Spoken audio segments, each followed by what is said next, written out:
Copa আমেরিকার ফাইনালে অ্যাঙ্কেলে পাওয়া চোট থেকে এখনও পুরোপুরি সেরে উঠতে পারেননি লিওনেল মেসি। তাই এ তারকাকে ছাড়াই বিশ্বকাপ বাছাইয়ে 2 ম্যাচের জন্য দল ঘোষণা করেছে আর্জেন্টিনা কোচ লিওনেল স্কালোনি। আগামী মাসে চিলি ও কলম্বিয়ার বিপক্ষে ম্যাচের জন্য সোমবার 28 সদস্যের দল দিয়েছে বিশ্ব চ্যাম্পিয়নরা। দলে নেই গোলরক্ষক ফ্রাঙ্কো আরমানি ও defender Marcos Acuna. Forward Paulo Dybala দলে জায়গা পাননি এবারও। 250-টিরও বেশি ডিজাইন অপশন নিয়ে ওয়ালটন স্মার্ট ফ্রিজ, বোঝে আপনার প্রয়োজন।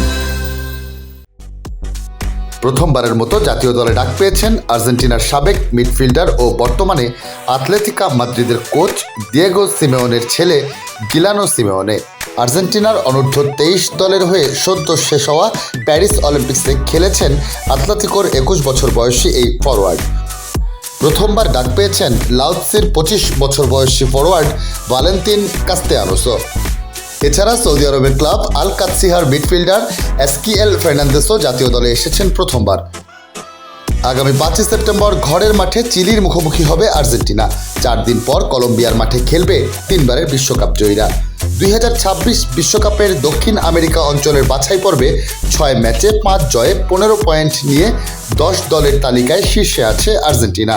তাদের সমান ম্যাচে 12 পয়েন্ট নিয়ে কলম্বিয়া 3-এ, 5 পয়েন্ট নিয়ে চিলি আছে 8-এ।